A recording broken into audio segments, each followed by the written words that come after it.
Gases ideais, parte 3. A gente vai, então, estudar hoje a última parte, teoria cinética dos gases. Beleza, galera? Relembrar, para deixar gravado, né? Como eu havia dito, semana que vem, então, a gente tem a terceira avaliação, né? Sistema SIGA, tá? Questionáriozinho e entrega do vídeo do experimento. Não se esqueçam disso, tá bom? Faço lá daquele jeitinho lá que o professor gosta, que dá tudo certo aí, vocês podem recuperar a nota e ficar com uma boa média aí para a virada do semestre. Galera, então, para começar essa parte aqui de teoria cinética dos gases, eu vou dar uma relembrada novamente, né, nos conceitos que já foram trabalhados por nós, desde a primeira aula de gases ideais. A gente começou falando de transformações gasosas, acredito eu que vocês lembram bem, né, que nós falamos então sobre as transformações gasosas. E dentro das transformações gasosas, né, nós pegávamos as variáveis de estados. Quais são as variáveis de estado? Né? Pressão, volume e temperatura, né? E fazemos transformações de um gás que tem que estar dentro de um sistema fechado, né, para a gente poder analisar ele, certo? E a ideia é sempre essa. A gente pode então colocar esse gás aqui, ó, dentro de um sistema fechado. Esse gás que está aqui nesse sistema fechado aqui, deixa eu dar uma melhoradinha aqui no desenho. Esse gás que está num sistema fechado, ele pode ter a liberdade ou não de aumentar o seu volume, então por isso que muitas vezes ele vem acompanhado aqui de um êmbolo. O êmbolo é essa tampa aqui, né, que tem a possibilidade de subir e levantar, tá? Então aqui eu vou colocar um êmbolo, bonitinho, e também a possibilidade ou não de colocar uma temperatura aqui, né, colocar um foguinho aqui embaixo do meu sistema e aquecer ele, né, transmitir calor. Então essas são as possibilidades que a gente tem para trabalhar com gás, né, só que dentro dessas transformações aqui, né, o gás, a gente pode escolher algumas dessas variáveis de estado para mantê-las constantes, né, foi isso que a gente estava trabalhando inicialmente. Então, a primeira maneira que a gente trabalhou com essas transformações gasosas foi falando de uma transformação que chamamos de isotérmica. A transformação isotérmica. O que seria a transformação isotérmica, galera? Então, a gente mantém a temperatura constante, certo? Constante. E a gente verificou que as relações entre pressão e volume, elas eram inversamente proporcionais, né? O que isso significa? Pressão e volume aqui, ó, se eu estou no estado 1 e vou para o estado 2, essas relações entre as duas grandezas são inversamente proporcionais, mas o produto entre elas é uma relação constante, certo? Então, se eu multiplicar P e V, eu tenho sempre o mesmo valor, não importando a transformação que eu estou fazendo, certo? Se eu estou indo para o estado 1 e para o estado 2, com diferentes valores de pressão e volume, certo? Essa é a ideia principal de uma transformação isotérmica. Eu vou lá, pego um gás e eu posso diminuir o seu volume. O que é diminuir o volume? Comprimir o gás, eu estarei aumentando a sua pressão, certo? Se eu realizar isso a uma temperatura constante, sem modificação da temperatura, né? Então eu tenho uma transformação isotérmica. Ao mesmo tempo que eu posso, então, aumentar o volume do gás, né? Expandir esse gás, e a pressão eu vou verificar que ela vai diminuir, certo? Então essas são as questões envolvidas aí de uma transformação isotérmica. Depois a gente viu também a transformação isobárica. Isobárica, né? O que seria a transformação isobárica? Vem de bar, de pressão, né? Pressão constante, certo? Então a pressão constante. E aí a gente percebeu que dentro dessas, quando eu mantenho a pressão constante, né? Eu tenho uma relação diretamente proporcional entre volume e temperatura. Eu aumento o volume, eu estou aumentando a temperatura do meu sistema, beleza? E essa relação aqui, ela se apresenta como essa, se eu vou de um estado 1 para um estado 2, né? Como sendo uma relação direta, assim, ó, onde a divisão de volume por temperatura vai dar uma relação constante, certo? Também. Então percebam que essa relação constante, ela aparece em todas essas variações aí que eu estou fazendo de transformações gasosas, né? Quando eu passo do estado 1 para o estado 2. Passado um estado 1 com valores bem definidos de volume e temperatura para o estado 2 onde eu vou ter outro volume, outra temperatura, tá? Essa é a ideia. E por final, a gente mostrou dentro dessas transformações dentro da primeira aula, né? Uma transformação isovolumétrica, ou isométrica, ou isocórica, né? Então, ó, isovolumétrica, onde o próprio nome já está dizendo, né? Transformação isovolumétrica, aqui ficou meio estranho, né? Ó, isovolumétrica, onde eu vou manter o volume constante agora, certo? Vou manter o volume constante. E mantendo o volume constante, galera, a gente percebe, então, novamente, uma relação diretamente proporcional entre pressão e temperatura, né? O que significa? Se eu aumentar a pressão, eu aumento a temperatura. Se eu aumentar a temperatura, eu aumento a pressão do sistema, certo? E isso a gente representa, assim, de um estado, de uma mudança, de uma transformação de um estado 1 para o estado 2, com uma relação aqui de P por T, né? P1T1, que é igual a P2 T2. Isso aqui sempre vai dar uma relação constante, assim, ó, sempre vai ser um valor único, né? Se eu pegar o valor de P1 e dividir por T1, eu vou ter um valor, se eu pegar P2 por T2, eu vou ter o mesmo valor como resposta. Essa é a ideia da constante, tá? Então percebam, né, todas essas transformações são possíveis, mantendo uma das variáveis de estados constante, certo? Sem modificar o seu valor. Porém, a gente pode ainda, né, melhorar isso aqui e demonstrar que nós temos uma relação, por exemplo, nós chamaríamos de adiabática, certo? Transformação adiabática, onde a transformação adiabática não há trocas de calor com o ambiente. Então, assim, ó, nesse tipo de transformação, a gente não há trocas de calor com o ambiente, certo? Então, quando eu não troco calor com o ambiente, eu tenho uma transformação adiabática. E basicamente foi isso aqui que a gente falou na aula passada, certo? Onde daí eu não tenho uma variável de estado que eu mantenha constante, então eu vou ter a variação de todas as grandezas, né? Dentro de uma transformação adiabática eu posso ter isso, certo? E daí eu vou ter a equação geral dos gases, né? Eu vou poder demonstrar para vocês a equação geral dos gases, que vai envolver então todas as variáveis de estado. Equação geral dos gases. O que diz na equação geral dos gases? A equação geral dos gases diz que PV sobre T, né? P1V1 sobre T1 é igual a P2V2 sobre T2. Onde todas as grandezas físicas, então, elas conseguem se modificar. Beleza? Então, P1V1T1, P2V2T2. Imaginem que, a partir dessa equação geral dos gases, se eu pensar em manter uma das variáveis constante, eu obtenho qualquer uma dessas relaçõezinhas que eu mostrei aqui para vocês. Então, olha só, se eu entendo, conheço a equação geral dos gases, né? Então, eu posso chegar a qualquer uma das outras equações que nós obtivemos, qualquer uma das relações, só mantendo as grandezas que eu quero, e especificadamente, né, manter constante. Beleza? Essa é a ideia. Bom, o que mais que a gente viu, tá? A gente viu a parte de gráficos, né? Eu mostrei para vocês o diagrama P e V, mas também falei da equação de Clapeyron, né? Vamos ver se eu lembro como é que escreve Clapeyron agora. Equação de Clapeyron. Clapeyron. Eu acredito que esteja correto, tá?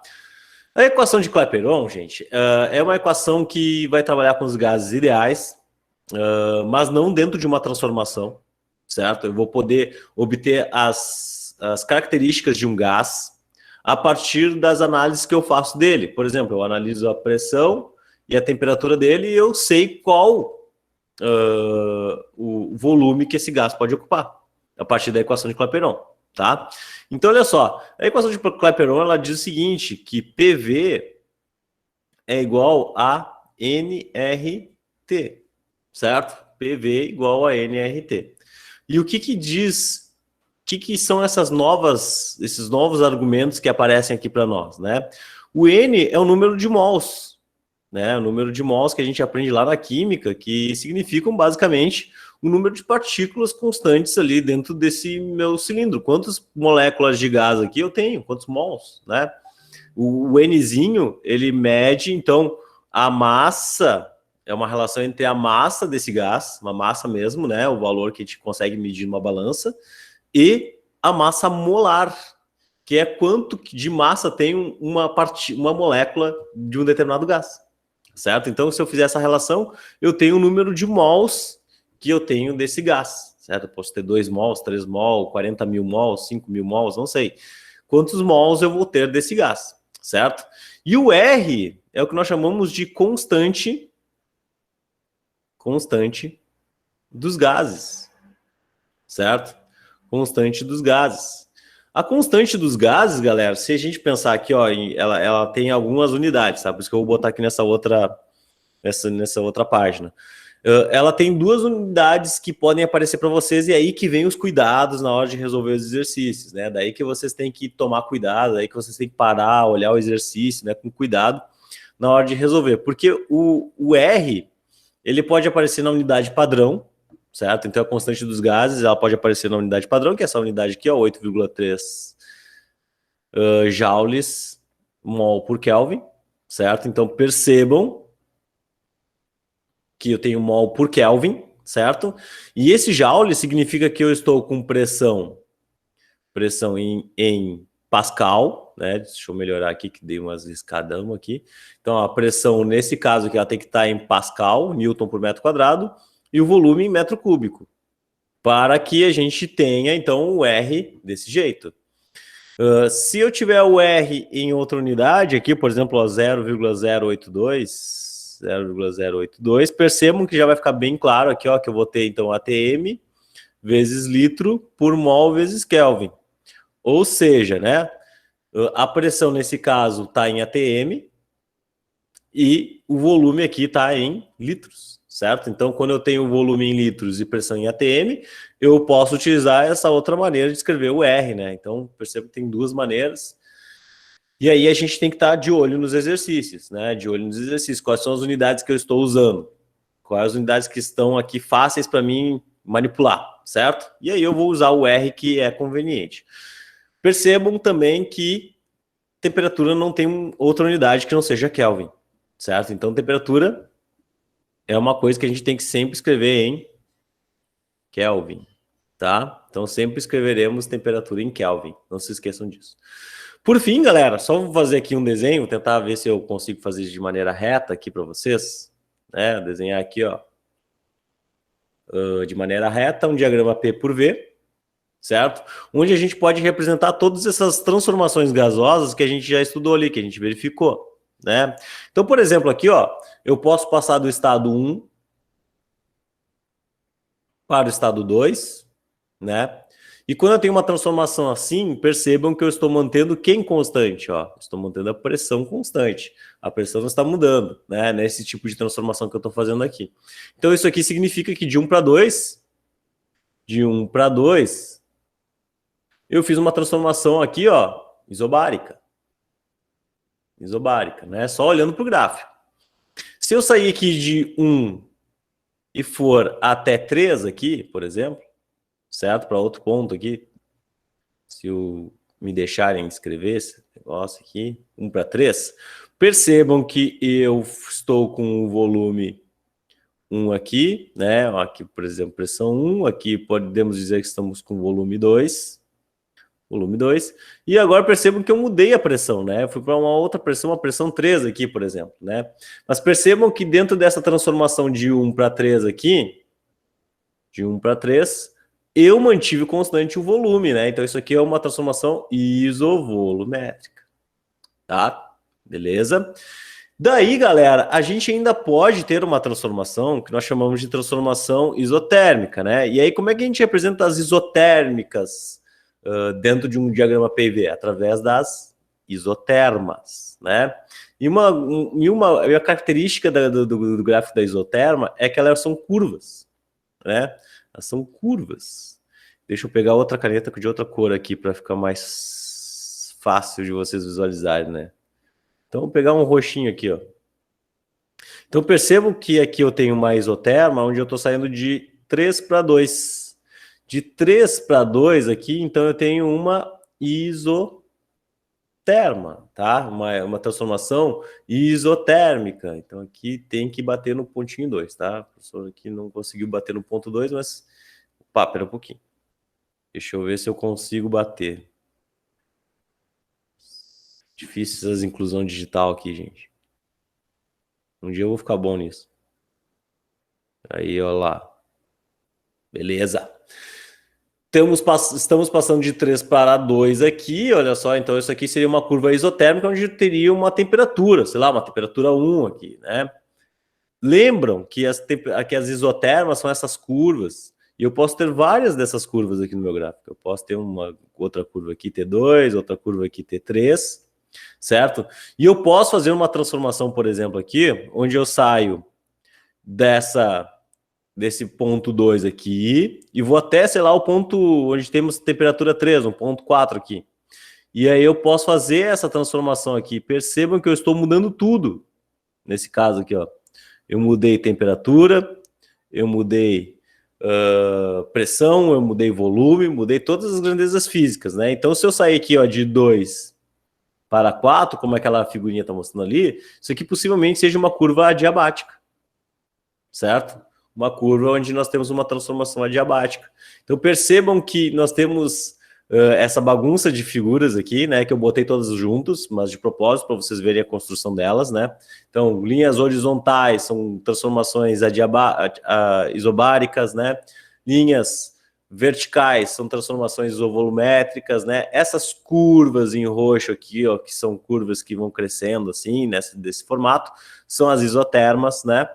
E essas curvas aqui que atravessam entre duas isotermas são as adiabáticas, certo? Então, é bem tranquilo da gente reconhecer essas curvas, né? Obviamente que a gente precisa dar uma exercitada na visão, dar uma olhadinha no livro. Lá no livro lá tem figurinhas mais bonitas do que as minhas aqui, né? Mas as minhas já dão para o gasto, já dá para entender um pouquinho bem como é que são as características dessas curvas. Porque quando cair um gráfico para nós, a gente pode tirar informações deles e entender qual tipo de transformação que eu devo fazer para encontrar tal resultado, tá? Beleza? Então isso aqui foi um pequeno resumo do que nós vimos, tá? Até agora. Basicamente, o que nós vamos ver agora, eu vou até pegar meu pointer, né? Vou tentar demonstrar para vocês, falar um pouquinho sobre a teoria cinética dos gases. Tem muita continha aí, então se vocês abrirem o microfone aí para perguntar alguma coisa, façam, né? Não fiquem, não titubeiem. Galerinha, teoria cinética dos gases. Basicamente, o que nós vamos fazer agora? Nós vamos pegar e olhar um gás de uma forma microscópica. E aí a gente vai tentar achar essas variáveis de estado dentro dessas relações, dentro desses fenômenos microscópicos que nós vamos estudar. A gente vai pensar que um gás é como se fossem bolinhas, certo? Como se fossem esferinhas que se colidem entre si, né? E que colidem com as paredes do recipiente onde eu estou armazenando esse sistema, tá? Essa é uma das maneiras da gente tentar compreender, né? Como é que funcionam esses gases, como é que são os comportamentos deles, tá?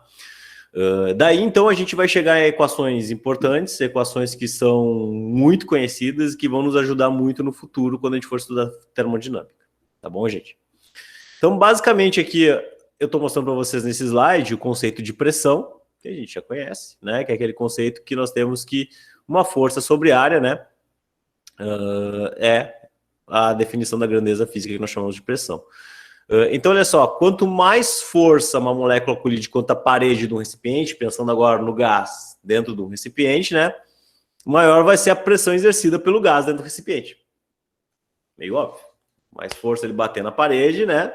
Maior vai ser a pressão que ele vai exercer. Beleza. Aí a gente vai tentar entender o que precisa para ele ter força, né? O que precisa para ele bater com força, né, na parede do recipiente. Então, a pressão gasosa é resultado de colisões de bilhões e bilhões de moléculas que compõem o gás contra as paredes de um recipiente. Então, no momento que, por exemplo, a gente vai encher o pneu de uma bicicleta, encher o pneu de um carro, a gente está colocando ar lá dentro, né? Basicamente. O ar não é vácuo, então ele tem moléculas de oxigênio, nitrogênio. Essas moléculas lá estão interagindo, certo? Então, quando eu coloco elas dentro do pneu, elas começam a se colidir entre si. Começam a colidir entre si e colidir contra as paredes do pneu. aumentando a pressão interna do pneu, né? Tornando ele mais rígido, inclusive, tá? Então essas são uma das ideias que a gente vai tentar entender aqui, como é que a gente pode aumentar, inclusive, essa pressão aí sem precisar, tipo, diminuir o volume, tá? Essa é a ideia. Bom, então aqui, ó, quando o gás é comprimido sob temperatura constante, o número de colisões das moléculas com as paredes do recipiente se intensifica. Bom, é uma coisa meio óbvia, né, galera? Então aqui, ó, se eu baixar aqui o êmbolo desse meu recipiente, percebam que a molécula vai bater mais vezes nas paredes. O livre caminho médio dela é menor, né? Então ela vai colidir mais vezes aqui na parede. Então, se ela vai colidir mais vezes, ela vai exercer uma pressão maior. Perfeito? Então, se eu diminuir o volume das coisas, obviamente, né, que diretamente a gente já tinha visto isso nas transformações gasosas, né? Eu vou estar, então, aumentando a pressão. O mesmo acontece quando eu aumento o volume, né? Porque olha só, essa partícula bateu aqui até ela chegar lá embaixo e bater de novo nas paredes, né? Vai levar um tempo. E isso vai diminuindo, né, a pressão do sistema. Beleza? Então, quando eu aumento, então, o volume do sistema, a gente obviamente percebe então que a pressão ela se diminui. Beleza, agora que a gente vem as brincadeiras que a gente vai tentar chegar em equações importantes para a gente, tá? Então, basicamente, o que a gente vai imaginar? A gente vai imaginar que nós temos um gás, nós colocamos dentro de um cubo, tá? Dentro de um cubo. Beleza, ok, tudo certo, né? O cubo, ele tem lados iguais a L, um comprimento L, tá? Eu poderia chamar de X, poderia. Mas a gente chama de L, geralmente, quando a gente está falando de um cubo, tá? Então, um cubo de lados iguais a L, beleza? E contém N moléculas. Um número N qualquer de molécula lá dentro, tá? Desse negócio. Beleza. Outra coisa. O movimento das moléculas, a gente pode pensar, eles são totalmente aleatórios. Né? Então, as moléculas elas podem estar indo para cima, elas podem estar indo para baixo, elas podem estar indo para a direita, para a esquerda, podem estar indo para qualquer lado. Para facilitar a nossa vida aqui, a gente vai calcular como se fosse a média dessas velocidades. Tá? Em uma hora eu vou falar para vocês, ó, aqui esse argumento ele entra porque eu estou considerando a média das velocidades. O que significa a média das velocidades? Se eu considerar as velocidades que eu tenho no eixo X, a velocidade que eu tenho no eixo Y, a velocidade que eu tenho no eixo Z desse sistema, né? Porque eu estou com um sistema de 3 dimensões, X, Y, Z, né? Então a molécula ela pode ir para qualquer uma dessas direções. E ano passado, quando nós estudamos vetores, né? Vocês lembram que as direções, né? Elas são importantes para a gente compreender. Ela pode ter uma velocidade em X que é um valor, uma velocidade em Y que é outro valor, e assim por diante, né? Então, para facilitar essa vida, para a gente não ficar analisando as 3 dimensões de uma vez só, a gente considera a média. Então, a gente vai lá, soma as duas, pega uma partícula que tem velocidade nas 3 dimensões, divide por 3 e nós temos a média das velocidades. Basicamente isso, bem simples, tá? Porque nós estamos trabalhando aqui num caso ideal. Essa é a ideia, tá? Beleza, então aí vem a seguinte questão. Aí vamos começar a relembrar lá os conceitos lá do primeiro ano, hein? Vamos ver se vocês lembram. Quando uma molécula de massa M0, tá? Isso aqui é M0, não é MO, e velocidade V colide na face de um cubo, né? Para exercer a pressão, o módulo da velocidade não se altera. A gente está considerando uma colisão onde não há perda de energia quando a molécula bate na parede, tá? Ela bate na parede e volta com a mesma velocidade. Isso é uma idealização também. A gente sabe que muitas vezes as coisas não acontecem assim. Vocês já tentaram se colidir na parede, então, assim, vem com velocidade, se empurra, né? Vocês não voltam com a mesma velocidade, com certeza, né? Vocês perdem a energia do movimento de vocês na colisão, certo? Isso aí seria o mundo ideal, tá? Vocês vêm correndo, se jogam na parede, vocês até voltam para trás um pouco, né? Mas não voltam com a mesma velocidade. No mundo ideal, como é que seria? Vocês viriam correndo, se jogariam na parede, né? E quicaria, basicamente, né? Bateria e voltaria com a mesma velocidade para trás. Então é isso que ele está considerando. O mundo ideal, tá? Bom, e o mundo ideal oferece bons resultados, tá, gente? Só para a gente dizer para vocês assim, pô, o professor está considerando só um mundo ideal, então não vai ter resultados coerentes com a realidade. Não, não. estatisticamente, assim, os resultados são muito perto do que se observa na realidade, tá? Bom, aí vem uma coisa chamada quantidade de movimento, que a gente estudou no passado, né? E a variação da quantidade de movimento é a quantidade de movimento que eu estou indo, menos a quantidade de movimento final. Quer dizer, final menos inicial.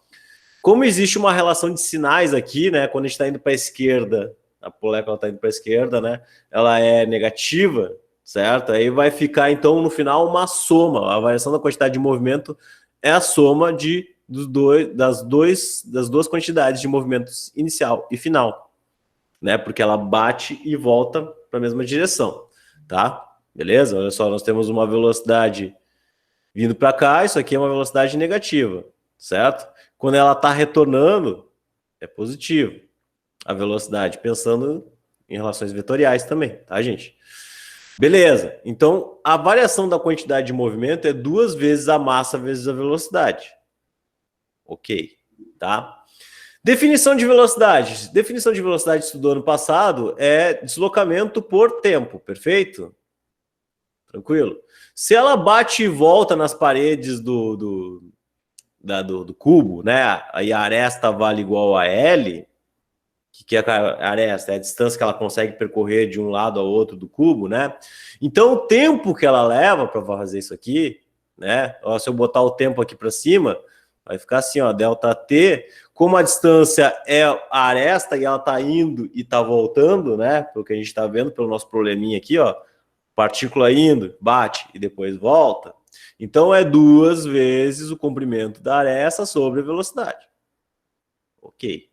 Né? Então nós temos duas coisas. Nós temos essa variação de tempo e a quantidade de movimento aqui. Tudo isso para quê? Para a gente entender qual é o valor da força que essa partícula exerce batendo na parede. Por quê? Lá no primeiro ano do ensino médio, em fevereiro ou janeiro desse ano, eu falei para você sobre o teorema do impulso, né? E o teorema do impulso dizia que o impulso é igual à variação da quantidade de movimento. Beleza? Pois é. Vamos usar isso agora, porque o impulso era força vezes variação de tempo, que é igual à variação da quantidade de movimento. E a quantidade de movimento a gente viu que é 2 vezes a massa vezes a velocidade nesse caso. Tranquilo? Se o instante de tempo é isso aqui, 2L sobre V, olha só, F vezes variação de tempo é 2L sobre V, igual a 2M0 vezes V. Este V passa lá para cima multiplicando, a gente fica V vezes V, por isso que fica V quadrado, certo? E esse 2L passa aqui dividindo, né? Então ficaria 2 e 2, como esses dois aqui em cima e embaixo eles conseguem se cortar, a equação fica neste formato aqui, como vocês estão vendo. Então, a força que uma partícula dessas bate na parede de um recipiente desse, ela vale a massa dela, vezes a velocidade dela ao quadrado, sobre a distância que ela percorreu. Certo? Basicamente isso. Ok. Onde é que isso vai nos ajudar? Eu falei que hoje era bastante continha, né? Onde é que isso vai nos ajudar? Tá? Bom, daí eu vou para o conceito de pressão. Pressão é força sobre área. A gente encontrou uma equação para a força, né? Qual é a equação da força?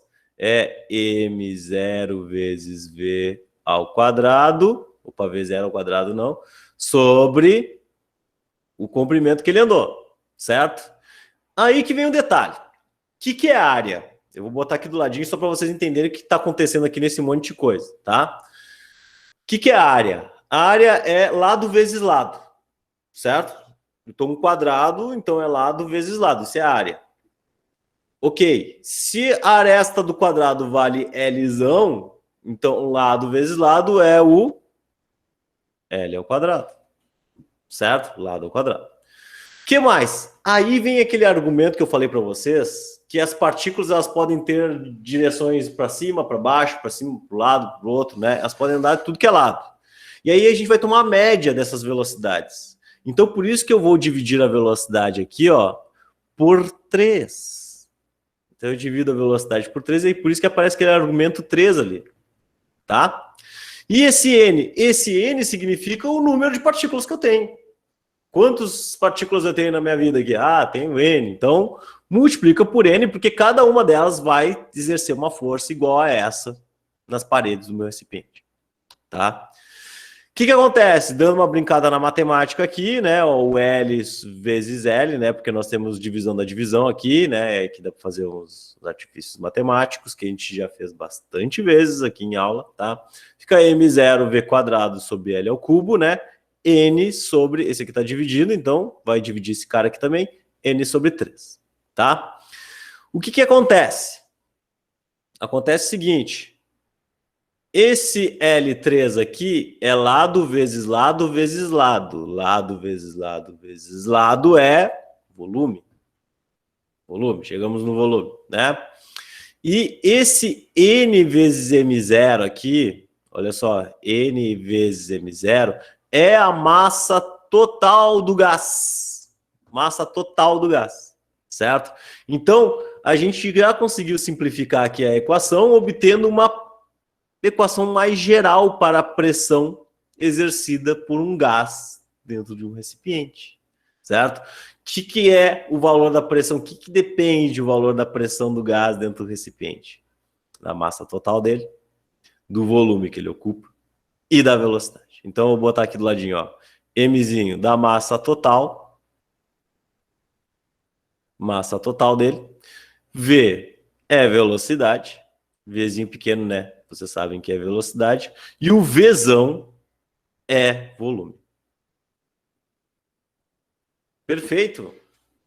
Olha lá, chegamos numa equação para pressão, onde fica explícito que a velocidade, que as partículas estão lá dentro, interferem na pressão do sistema. Se elas estão, olha só, quanto maior a velocidade de uma partícula, mais agitada vai estar o meu sistema. Aí já lembra um dos primeiros conceitos que eu falei para você sobre termologia, hein? Vamos seguindo um pouquinho aqui, ó, só mais um pouquinho. Olha só. O que acontece, tá? Energia cinética, que é uma coisa que nós estudamos lá no ano passado, né? E nós vamos falar muito ainda sobre energia, tá? Termodinâmica é muita energia. A energia cinética era aquela energia relacionada à velocidade, não sei se vocês lembram. Né? Nós tínhamos a energia potencial gravitacional relacionada às alturas, né? Distância que nós temos. Nós tínhamos a energia potencial elástica, que era relacionada às molas, certo? E nós tínhamos a energia relacionada à velocidade, que ela tinha essa equaçãozinha aqui, ó, mv² sobre 2.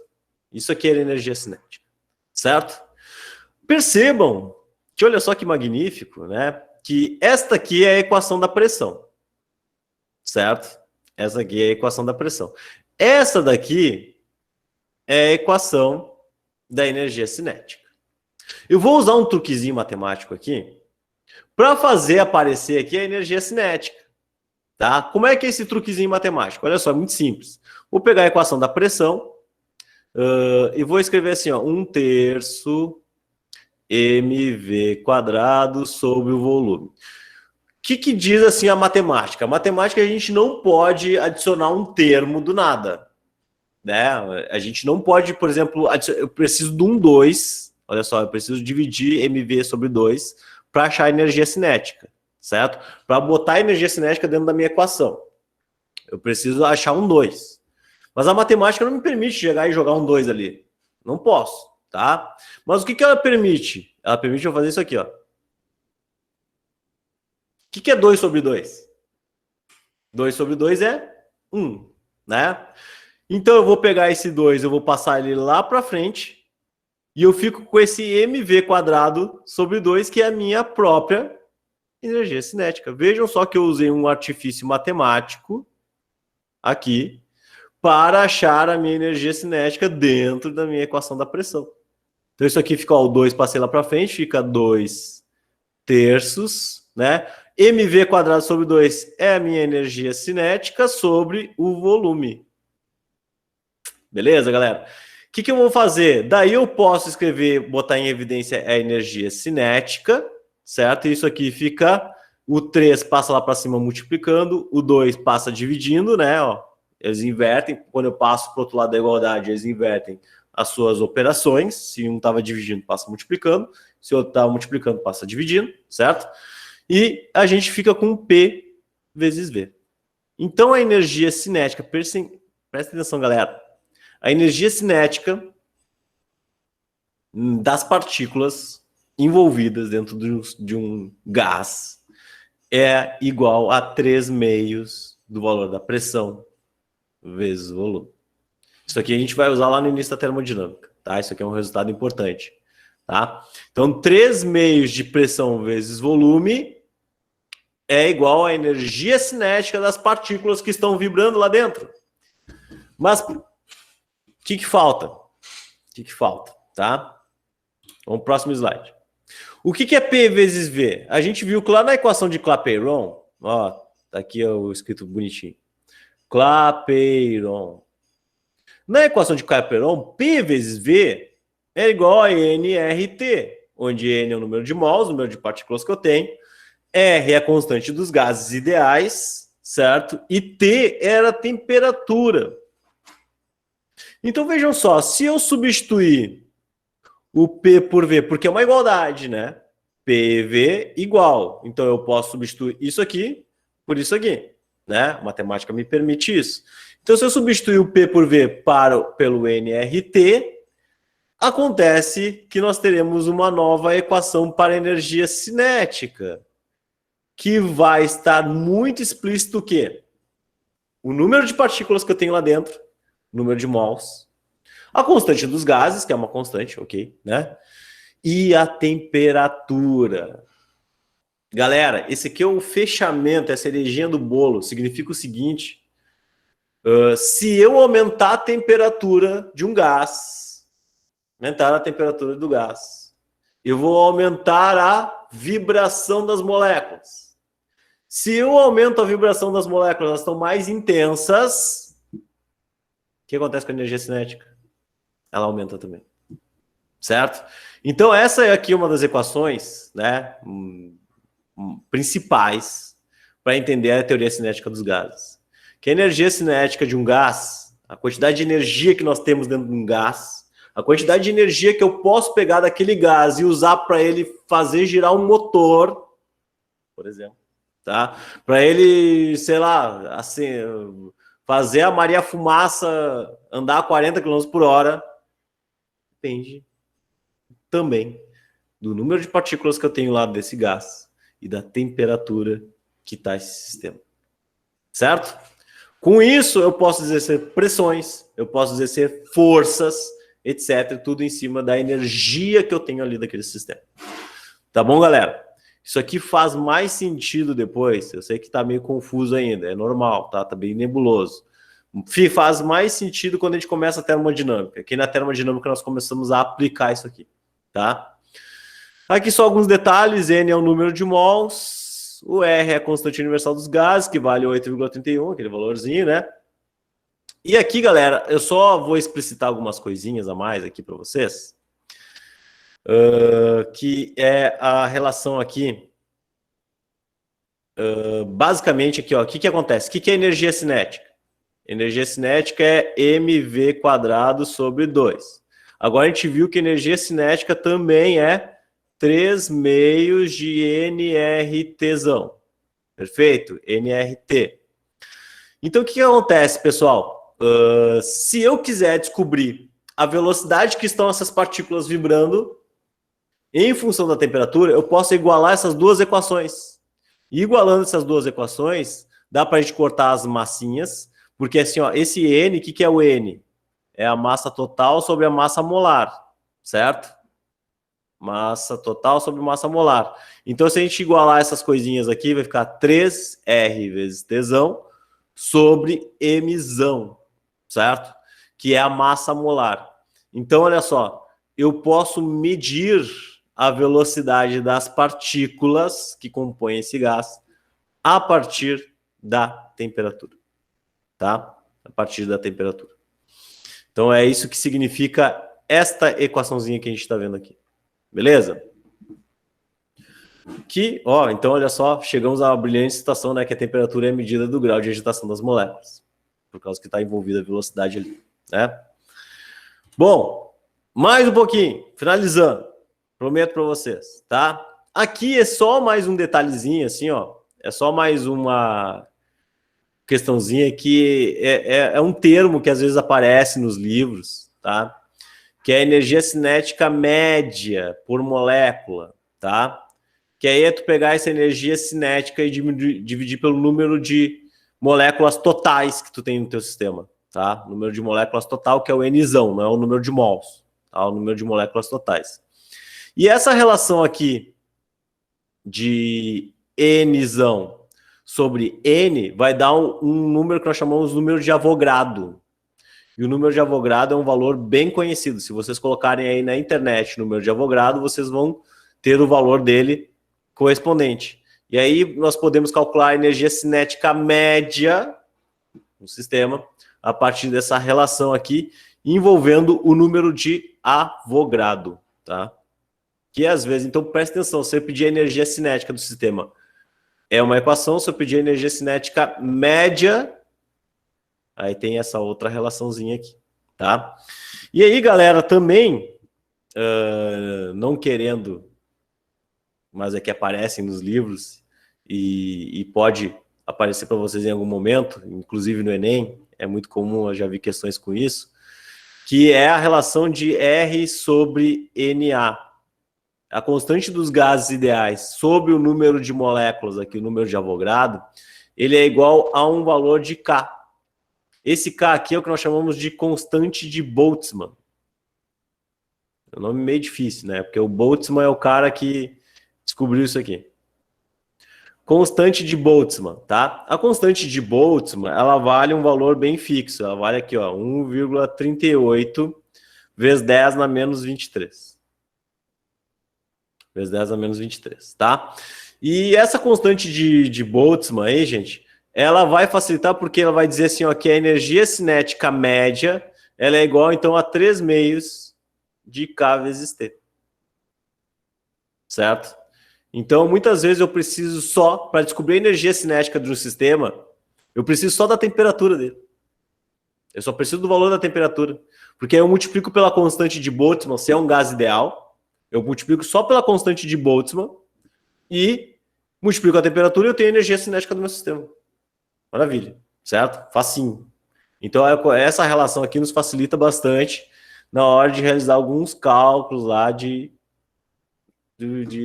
da mecânica dos gases ideais. Tá? Beleza? Ok, fechado. Fechamos a conta. Em termos de equaçõezinhas, tá, gente? Agora vamos fazer os exemplos, né? Vamos fazer os exemplos aí com o finalzinho da aula, tá? E depois eu vou dar algumas atividades, alguns exercícios, vocês vão ver que é bem tranquilo, tá? Dá uma olhadinha nos slides, né? Ver as equações que estão envolvidas, né? E aí aplicar. Não tem muito segredo, não tem muito mistério, tá? Às vezes é importante vocês construírem resuminhos e escreverem o que significa cada um dos termos, né? Olhar a aula de novo e ver o que o professor está falando, o que é o T. O T é temperatura. O que é o R?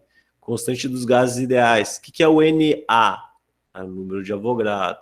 Beleza? Tá? Então, assim por diante. Vocês fazerem um resuminho disso para conseguir entender e aplicar as equações, tá? Nos exercícios. Por exemplo, nesse exercício aqui, ó, certa massa de gás ideal contida no recipiente varia a sua temperatura de 300 Kelvin para 1.200 Kelvin. Qual a razão entre a velocidade média das suas moléculas antes e depois da variação? Ele está perguntando uma relação entre a velocidade média das partículas, tá? É isso que ele está perguntando. Com uma temperatura de 300 Kelvin e com uma temperatura de 1.200 Kelvin. O que nós temos? Vamos lá olhar a equação da velocidade. Vamos voltar. A equação da velocidade é essa aqui, ó. V quadrado sobre 3RT sobre M, né? Vamos escrever aqui, ó. A velocidade ao quadrado é igual a 3RT, 3RT grande, sobre o número de uma massa molar, tá? O que é a massa molar? A massa molar é a massa que as moléculas que constituem esse gás têm. Isso aqui não muda. Se eu pegar o gás de 300 para 1.200, a massa deles não muda, né? Eu posso aumentar a temperatura do sistema e a massa do sistema continua igual, certo? Beleza? Então isso aí é uma constante. O R é a constante dos gases ideais e o 3 é um 3, tá? Não tem maior segredos. Então percebam que ele quer uma relação, a razão entre antes e a velocidade depois da gente aumentar de 300 para 1.200. É isso que ele quer. Mas percebam que tem uma relação quadrática aqui, né? Beleza?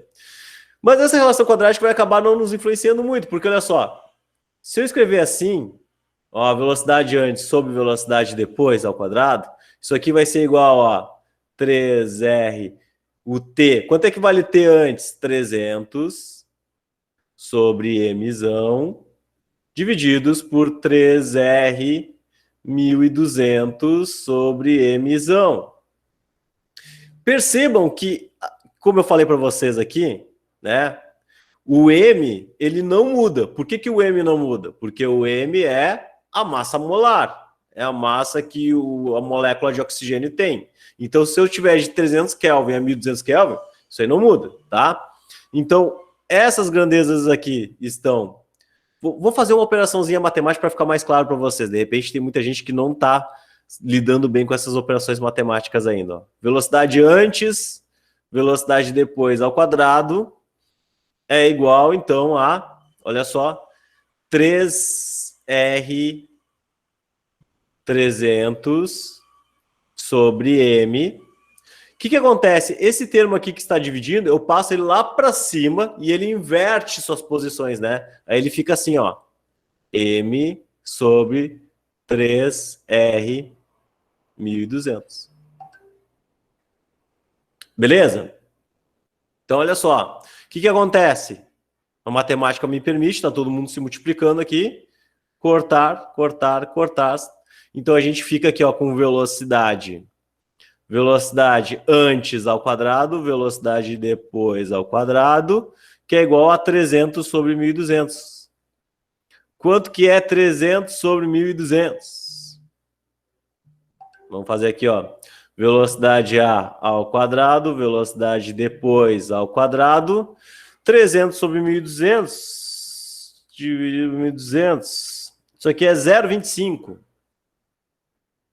0,25. Terminou? Não, né? Nós temos aquele termo ao quadrado ali, né, gente? Como é que a gente faz para eliminar o termo ao quadrado? Extrai a raiz de tudo. Extraindo a raiz de tudo, fica assim, ó. Velocidade A, velocidade depois, raiz de 0,25. Quanto que é a raiz de 0,25? Vou botar aqui desse lado, tá, gente? Lá do outro lado, lá para não embolar aqui. Velocidade antes, velocidade depois, vai ser igual a raiz de 125, 0,25. Isso aqui é 0,5. 0,5. Então, a razão entre as velocidades antes e depois é metade. Metade, né? Então, quando eu tinha 300 Kelvin de temperatura, eu tinha uma velocidade. Quando eu tinha 1.200 Kelvin de temperatura, a velocidade é o dobro, tá? Das partículas. É isso que está dizendo no meu exercício, tá? Bom, vamos lá. Mais um exercício. Calcule a velocidade média de movimento de translação das partículas dos gases de hidrogênio e oxigênio a temperatura de 27 graus, tá? Então, olha só. Ele quer saber a velocidade, novamente a velocidade média, tá? Ele quer saber para o oxigênio e para o hidrogênio, tá? Das partículas de gases de oxigênio e hidrogênio, é isso que ele quer. Primeira coisa, temperatura, né, gente? Temperatura 27 graus, temperatura quase ambiente. Isso aqui é, passando para Kelvin, a gente soma 273, como vocês muito bem sabem, né? E aí a gente tem, então, os 300 Kelvin. 300 Kelvin de temperatura, que é a unidade que nós vamos utilizar aqui. Quilogramas por mol, então isso aqui ó, é o Mzão, a massa molar. Então, a massa molar de oxigênio é 2, olha só, a massa molar de hidrogênio vale 2 vezes, aqui de oxigênio é 32 vezes 10 na menos 3 quilogramas por mol. E a massa molar de hidrogênio vale 2 vezes 10 na menos 3 quilogramas por mol. Quilogramas por mol. Percebam que a massa molar do oxigênio é muito maior do que a do hidrogênio. Óbvio, né? O hidrogênio é o primeiro átomo, o átomo mais leve que tem. Então, logo, isso aqui vai influenciar também na velocidade média, certo? A velocidade média das partículas é 3, como é que é a equaçãozinha? Vamos lembrar, 3 RT sobre emissão. Essa é a equação. Então a gente vai fazer para o hidrogênio, vamos fazer para o oxigênio e tá tudo certo, tá? É só aplicar a equação, cuidando das unidades.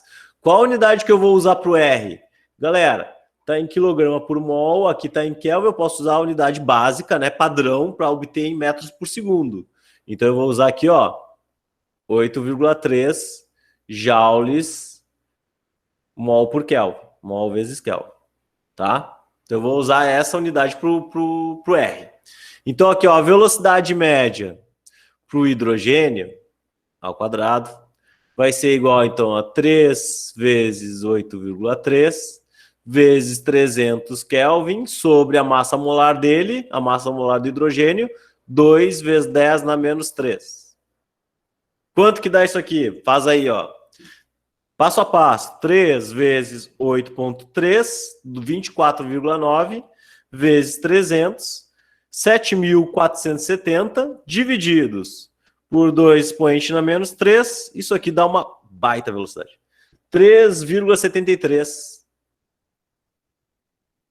vezes 10 na 6 metros por segundo. Faz sentido isso aqui? Claro que faz, gente. São partículas, né? São partículas microscópicas. Óbvio que elas são ligeiras, óbvio que elas são rápidas, tá? Elas são muito ligeiras. Então a velocidade média delas é de... Ah, aqui não está acabado ainda, né? Tem que tirar a raiz desse negócio.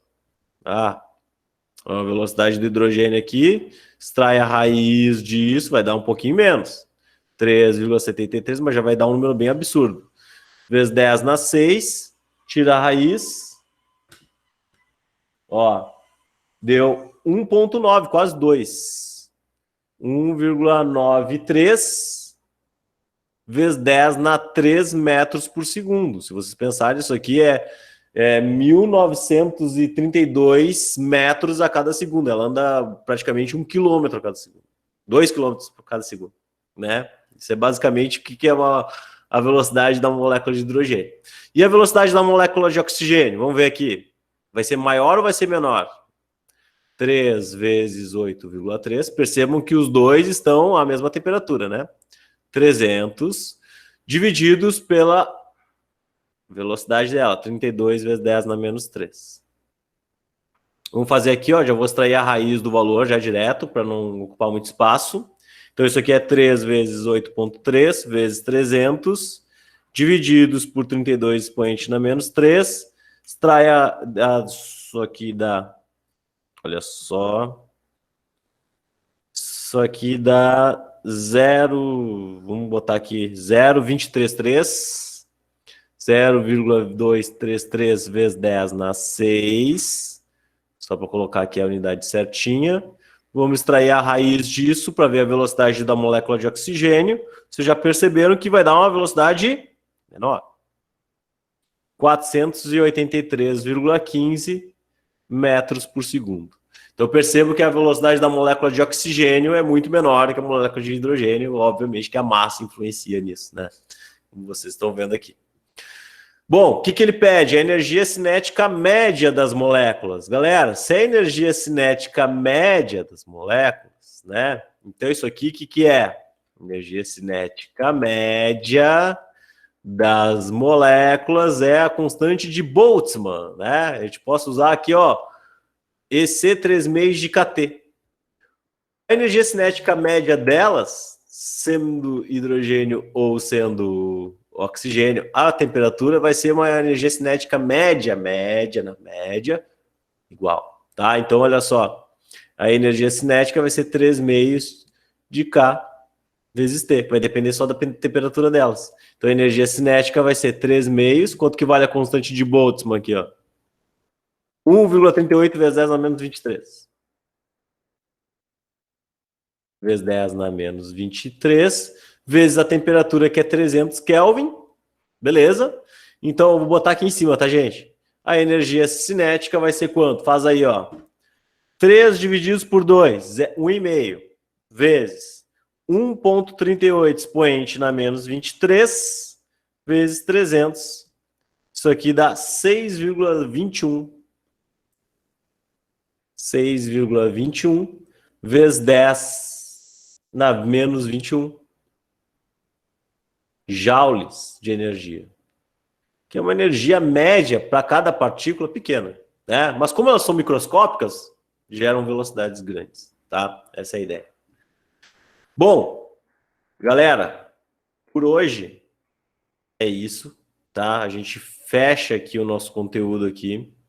Deixa eu dar uma olhadinha aqui para ver se não falta nada, se eu falei tudo. É isso aí, tá? Bom, galera, se vocês têm alguma pergunta para fazer, eu sei que isso aqui é muito nebuloso. Tá aqui as atividades da semana, são 5 aí, atividadezinhas, tá? Eu não vou ter as respostas das 2 últimas, mas são questões aí que é bem possível que vocês consigam a resposta delas facilmente na internet, tá? São de livros, as respostas, tipo, são de um livro aí bem conhecido. Mas se vocês quiserem, eu passo depois para vocês aí. Eu dou uma procurada e pego para vocês direto essas respostas, tá? Galera, aqui tem que fazer algumas pesquisas, né? A massa molar vocês pesquisem na internet, tá? Beleza? Ó, eu dou as moléculas de nitrogênio, moléculas de hélio, aí vocês façam a pesquisa do número de mols aí, tá? Se precisar da massa molar aqui na internet, tá? Tranquilo. Não tem muito segredo. E é isso, galera. Essas atividades aí já vai valer